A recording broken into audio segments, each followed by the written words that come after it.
Ta-da! Hello, welcome to Denim and Pearls. My name is Michelle Moroz. We did not plan that. Ta-da! Did you say ta-da? Yeah. We didn't plan that one. That was that Jinx. Oh yeah. No, it's pinch poke buy me a Coke. Okay, that's a new one. I never got hurt for that. But anyhow. Welcome to Denim and Pearls. I'm Michelle Moroz. I'm Brian Swanson. We are Denim and Pearls. We're business casual with Pearls of wisdom from the porch. So we are here to talk about what today? The power of love. No, that's the power of love. Bum, bum. Anyways, the power of love.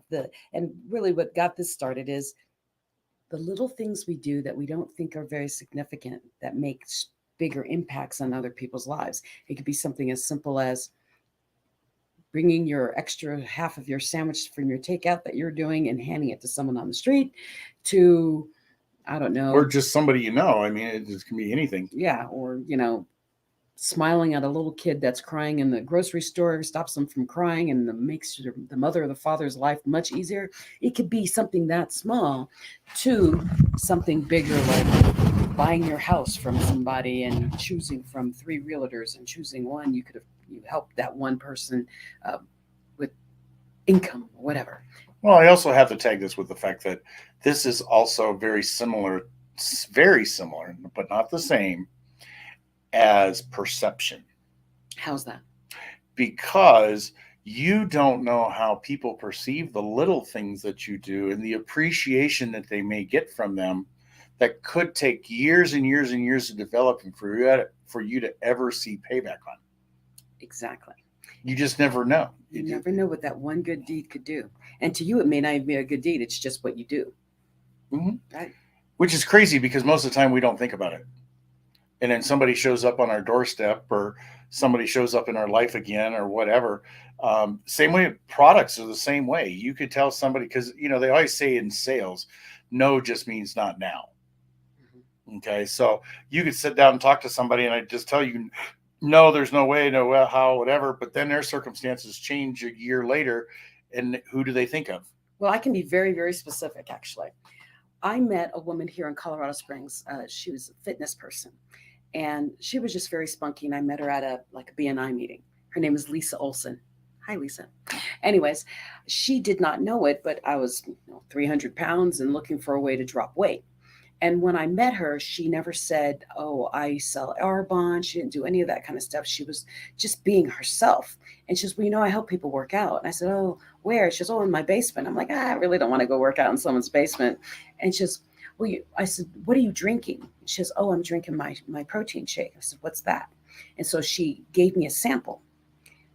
That was, I want to say 5 years ago. And I attribute her to helping me drop my first 80 pounds. Right. Because she gave me this yummy chocolate shake that I could have every morning.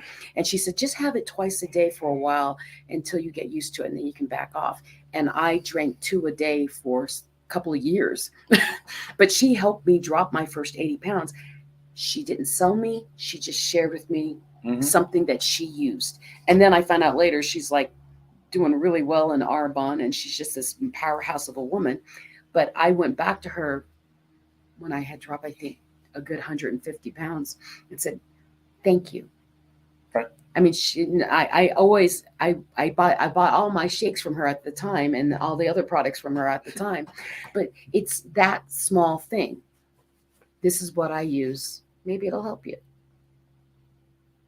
Exactly. Well, I have people do that for me. I have people do that to me, like as a speaker. I talk to thousands and thousands of people.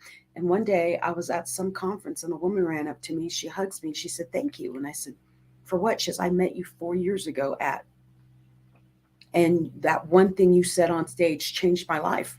Whoa. Okay. Well, thank you for telling me. So you never know your words, what they're doing to someone, how they're affecting someone.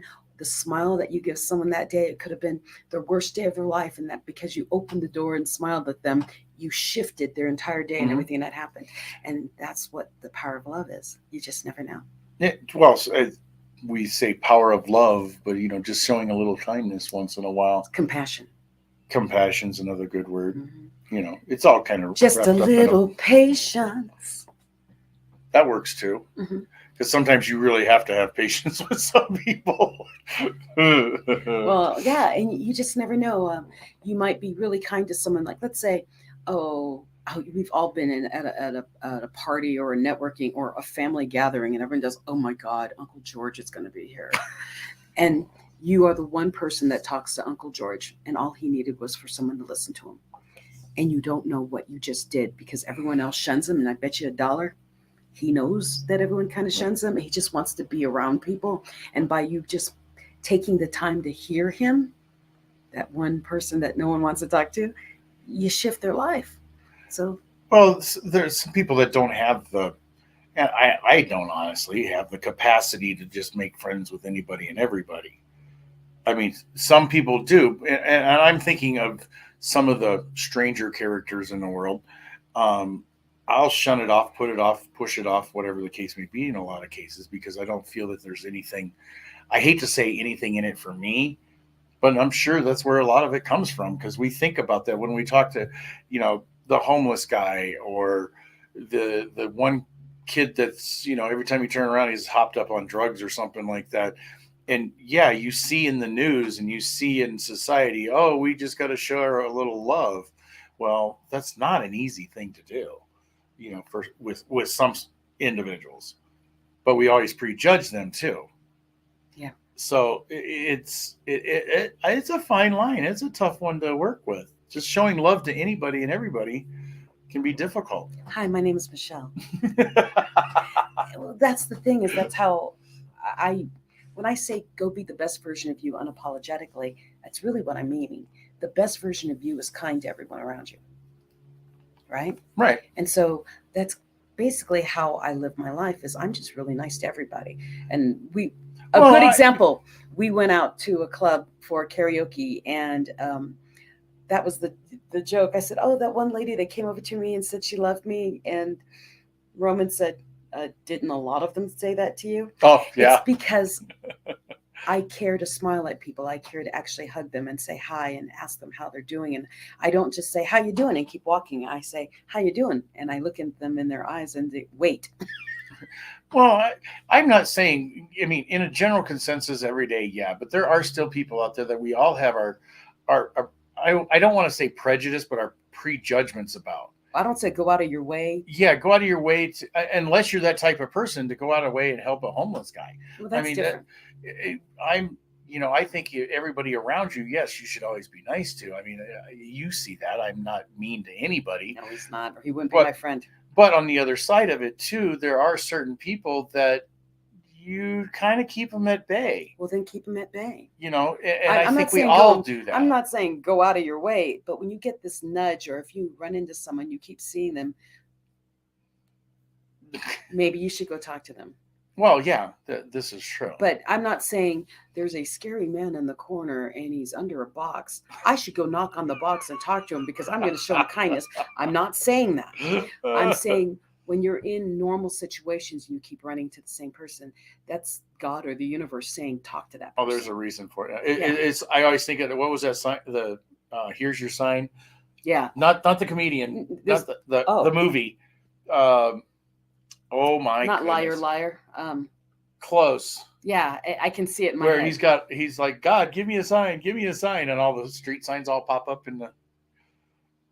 Jim Carrey did it. It's a Jim Carrey movie. It is a Jim Carrey It's movie. When he complains to God and he becomes God for a day. Yes. Yeah. I don't remember the name of the movie, but it was show me a sign, give me a sign, and it's like Now right there in front of him. You keep talking, I gotta look it up. Jim Carrey movie's funny. Oh no, that's a lot of them. No, it's Jim Carrey, and it was like not liar. Yeah, I don't remember, but there's always signs.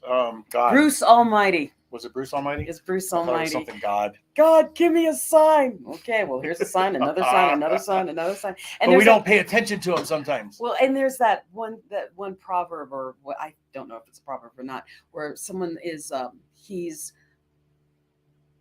in a flood or something, and he's sitting on the top of his house and the waters are rising. He's trapped and he is going to die. And he says, God, please, I pray to you, please help me. And a guy comes by on a boat and says, jump on. And he goes, no, I'm waiting for God. Then that guy leaves. Helicopter comes by and says, grab onto the rope. We'll get you out. He goes, no, I'm waiting for God.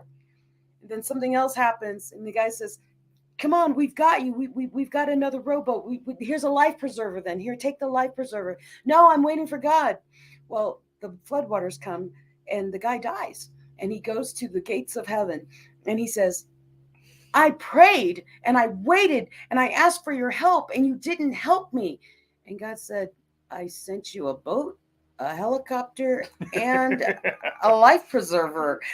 Those are the miracles that we tend to not see. Mm-hmm. So when you are looking for something, realize it's probably right in front of your face. You just don't recognize it as what you're looking for, because in our human construct, we say, help comes this way. Someone's going to hand me a check. Well, maybe it's not a check. Maybe someone says, hey, there's an opportunity up north and they're looking for someone just like you. No, I'm waiting for someone to give me money. We all are. That was it, wasn't it? So pay attention to what's happening, especially when you're saying, why is this happening to me? I really wish this could happen. Pay attention to what's happening around you, because more than likely there's an opportunity there. Well, I'm going to pull you off of track a little bit here. No, go ahead, because you're rambling. Yeah. There's that thing too that we talk about, taking advantage of all the opportunities that may be presented to you. However, one, we can't afford to always take those opportunities. You have to be selective. Two, it may not be the right opportunity, because how many proposals through text message does a famous person get? About 25 about every 30 minutes. So if you were to take advantage of all those opportunities. Okay. When we talk about it's a little extreme. When we talk about opportunities and things like that, use your judgment, use logic, and when something's not right. You just do. And for those of you who say, no, I don't have that kind of intuition. Yes, you do. It's not intuition. I don't feel it's intuition. I have heard that so many times. I don't know. I just don't get those kind of gut feelings. Yes, you do. You're just not paying attention. Yeah, you're just not paying attention to them. And so the thing is when there's something you've been wanting, you've been trying to achieve, and you've been seeking to achieve, the first step to it may not be it. Now, many of you don't know this, but I love to sing. I'm a karaoke person. I love to sing. You think they don't know this already? Okay, well, I love to sing. And my thing is one of my big dreams is one day I'd really like to be on a big stage, maybe sing on Broadway. No one's going to come up to me and say, hi, Michelle, we know you like to sing karaoke. Would you like to be on Broadway? No, it came as, hey, we need a singer. Can you jump up and sing a song? Okay. And it's just, and you know what it was? They wanted to start the karaoke night because the woman was signed up. It's that simple. And you just keep doing it. And what happens is little by little, you start getting more and more into the groove. People say, fake it till you make it. My idea is be it until you become it. Yeah, because faking it causes other kind of issues. Yeah. So it really does. I walk around like I am a singer and a speaker. Guess what? I'm a singer and a speaker. And at the end of this year, by this man's help, I will have an album by the end of the year. So that album will eventually get me in front of someone who might put me in something off Broadway singing on stage. Poof, I've got it. Who knows? You don't know. So stop looking for when you're asking for something from the universe or the world, or what you want, or you're wishing or praying or dreaming about, that it's not going to come in one big hunk. Are you going to be the next Taylor Swift? It's going to come in itty bitty pieces. I haven't dated anybody to have Taylor Swift songs. I married the guy I dated, really. Well, no, I was talking Taylor Swift and all the magnificent fame she has, selling out concerts. And that you're going to be you? No, I'm going to be like Gladys Knight and Aretha Franklin and Billie Holiday. I don't like the big crowds like that. No? I think the big crowds would be awesome. Then you could share your love with many at a time. Oh, I think it'll be a blast. I would love it, but it's not what I'm seeking. It's not a lifestyle. No, because I would actually like my peace, and I like being able to walk down the street in my flip-flops and with my hair pinned back. I like doing this. And if I got to Taylor Swift level, it's really hard because every paparazzi would do, look, she has no makeup on. Look, she's got her hair out of place. That kind of thing. So anyhow, we off track. Power of love. It's the power of love. love yourself enough. But not too much. No, love yourself enough that you Did you see there are do. people are marrying themselves? My, I just watched the whole thing on it this morning about people marrying do you know the themselves. very first person who did that? Your sister? I My don't know. sister-in-law. Oh, I'm serious. She yeah, but married it's herself. becoming more popular now. She did it about 25 years ago. Well, but apparently it's becoming more popular, and people are doing it more and more, and they're doing big, elaborate weddings too. Yeah, that's crazy. One gal even had her friend dress up like the Pope to marry her. Wow. Well, Yeah. what I'm saying is love yourself enough to give yourself little gifts. Okay. So you can help love other people. You can provide assistance to other people, but it all starts with you. If you love yourself enough to say, you know what, today I'm going to do something for myself. I'm going to walk half a mile and come back home. That's a gift to yourself. I'm going to sit out in the sun and enjoy a nice breeze. Whatever it is you do to make yourself feel better, go do a little bit of that every day. And when you feel that, fill that cup, that love cup of yourself, you're able to fill other people's cups too easier. Why are you looking at me like that? Because you got this one down. It's kind of my passion. The power of love. The power of love is. I met Brian by compassion. I mean, I was avoiding him for years, but fate kept throwing him in front of me. And when I finally gave up fighting fate, I'm like, okay, let's talk. Let me go talk to you. And it was in the middle of COVID when people said you should not be seeing strangers. You should not be talking to people. We don't know how this is moving around. I went and talked to him then. We became friends in the middle of COVID. Yeah, I wasn't a complete stranger though.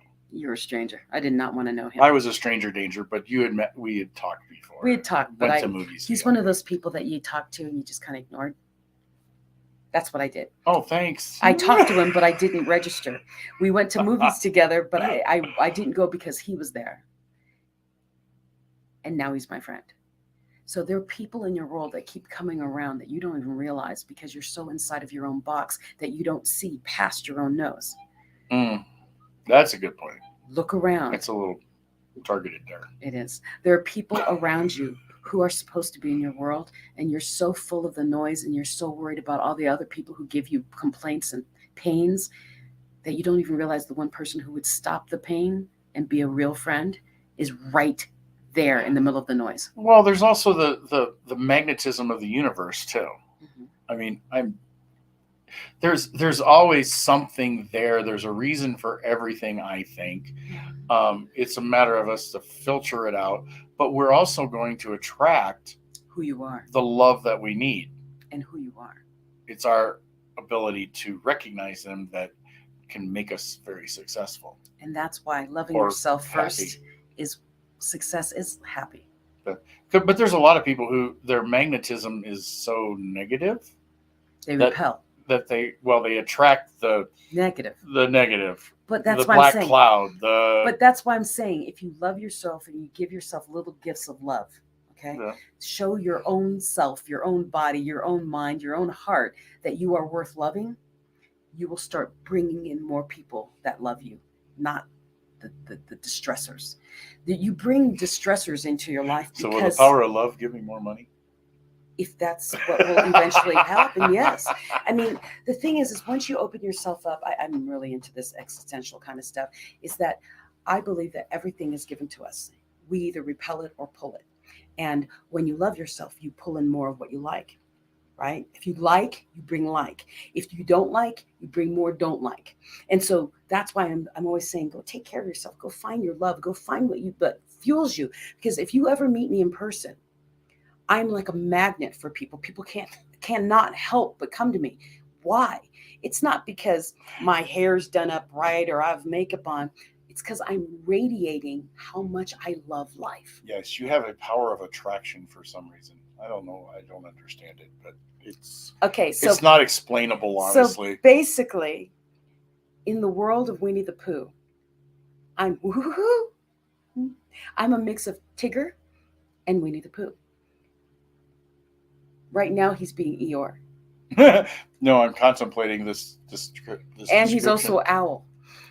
So I love Winnie the Pooh. And I so was never a fan. Winnie the Pooh has always been he contemplates life a lot and he asks questions and then he sees things very simply. And then Tigger was just full energy, loves life. And of course, I'm great. I can bounce, that kind of thing. And so I always related to those two characters because no matter what was happening around them, they stayed focused. So let's say if you've ever watched a Winnie the Pooh movie, whatever, read a book, there's a point where the river floods and the water is rising in Winnie the Pooh's house. Winnie the Pooh says, "Ooh, oh bother, the water is coming into the house." He doesn't panic. He does, "What do I need to survive? I need honey." So he takes this big thing of honey because he says if anything's going to happen, if he has food, then he'll be okay. What am I always looking for in my car? Is that why you're always looking for a bit of honey? I always have food. So anyways, so he gets this honey and he says, "Ooh, well, if I'm going to drown, then I might as well enjoy my food before I drown." So he starts eating his honey and he falls into the honey pot. And as he's eating, the honey pot gets lighter, so it starts floating in the water. And so the water takes him in the honey pot and it saves him. So I know that sounds like a crazy analogy, but to me, it is a crazy analogy. However, it is a sign of our times where the things that we watched actually had lessons to them. Yes. Not obscure ideas. They had lessons. So in my mind, when chaos happens, I do something. When bad things are happening and I'm about to panic and things are not good, I go do something I love and all the bad things go away. So when he comes out of the honey pot, he's no longer in the water. He's actually in a safe spot. And Christopher Robin says, "Hey, how you doing?" And so I confused. He's like, "Oh, and I eat my honey. Do you have any honey?" And so in my mind, when bad things happen, go do what you love and stop focusing on the bad. And you focus on the good, and the good will bring you to where you need to go. I know that sounds crazy, but that's really how I live my freaking life. And I love to find the good in all bad things because I think bad, I say it in quotes if you're only listening, is your perception of bad because bad can turn out good.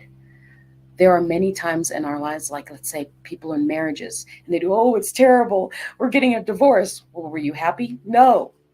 Well, then isn't that good? Right? And depends on how much the other person's worth, I suppose. We've been together for 20 years. Well, how long have you were happy? For the first 2 years? And then you were miserable after that? Well, it just got worse and worse, but I really don't want to get divorced. Does that make even logical sense? No. See, and so it's an emotional sense, which emotions play a big part in all of this. Which is why I'm saying, love yourself. Find something every day to give yourself some happy joy. Put your own emotions in check. Yeah. And then when you're happy from the inside, good things come to you. I mean, Brian has been full witness to that. He is, "How in the heck did that happen to you again?" It just does because I'm happy. And as a I'm result, laughing at the child voice. He just does. And so with Brian always with me, it's the same thing. Good things come towards him because he's a really happy guy, but he's always quiet and he's always saying, "Yeah, but."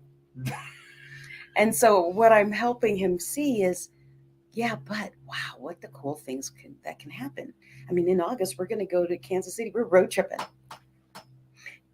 You know what I just did? Did you know what I just did when I did that? You just bounced. You know what I saw in my head? What? Moving on the line. It was from the Muppet Show, and Kermit and Fozzie Bear are on the road, and they're doing this. And then they meet all these really cool people when you're sitting in the car. Yeah. They're like doing karaoke, car karaoke. Yes. So we're going to do karaoke in August as we go to Becoming the Best You in Kansas City. So if you're watching and you're anywhere near Kansas City or you want to be in Kansas City for August 24th, 25th, and 26th, join us. It's Becoming the Best You, but I don't remember what the website is. Oh, shoot. bestyou.com, I think. But anyways. Something like that. Write us if you want to come because then we'll see you. Anything else? Because you let me just talk.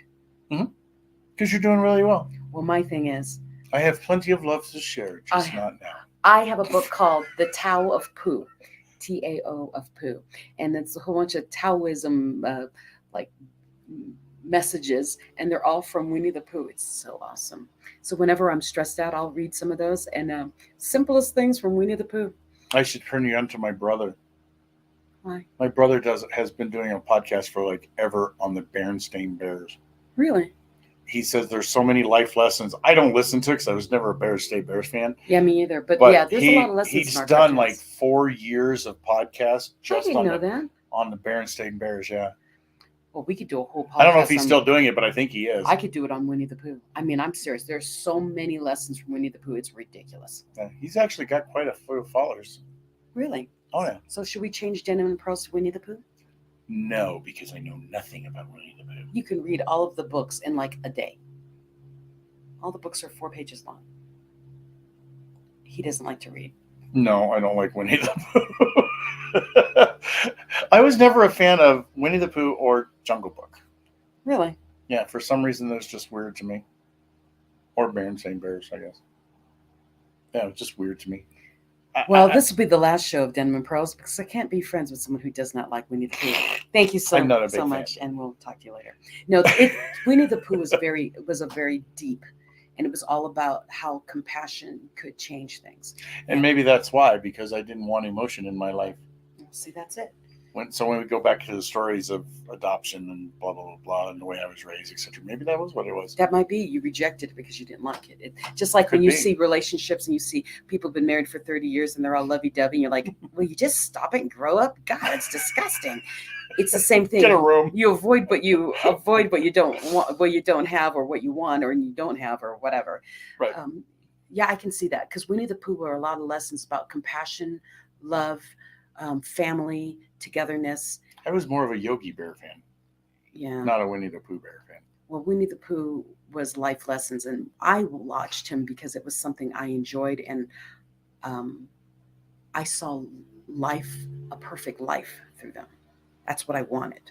The life of Winnie the Pooh. Close friends and someone to watch out over you, and to know that even when bad things happen, it's okay. We're all still together. Well, see, that's that heavy relationship portion of your personality coming out there. Yeah.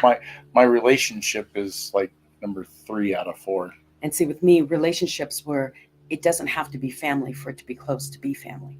Yeah. I make my family. My family's amazing, by the way, but I created my extra family. It's kind of cool. You say that here. Why? Why? Nobody likes their family. And he said, that's why you say it here. That way they think you do. No, I do love my family. You got to know that. We go all the way up to Blush and Blue up in Denver just to see my son and my sister, just so I can hug them. And we drive like an hour and a half just for me to hug them. And it's crazy, but I miss my family. I love my family, and my sisters are very close to me too. So it's just kind of cool. And I think Winnie the Pooh was that perfect picture that I always wanted to bring people with different personalities that could all get together and get along and tolerate the one that we all thought were annoying, like Owl. Everyone thought Owl was annoying, but we just let him talk and talk and talk, like I'm in the movie, like I'm in the book. But really, that's it. Go find your passion. Go find the power of love within you. Go be the best you, unapologetically. Find your denim to your pearls, or your pearls to your denim.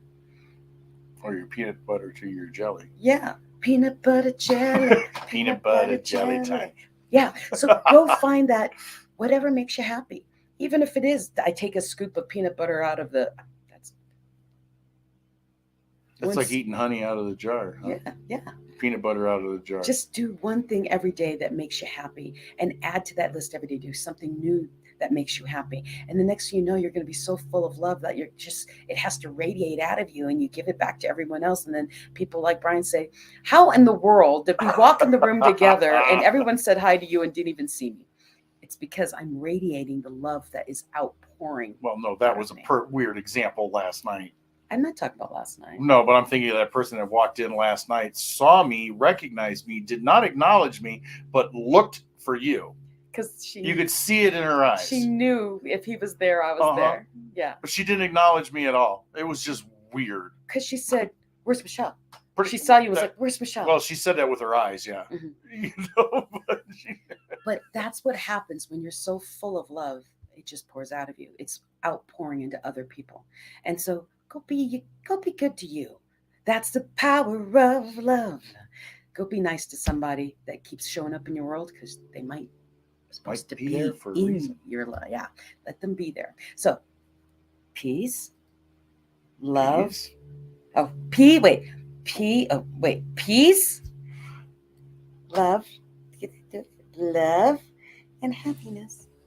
We'll see you That's next jazz week. hands. I know, but Jazz is happy.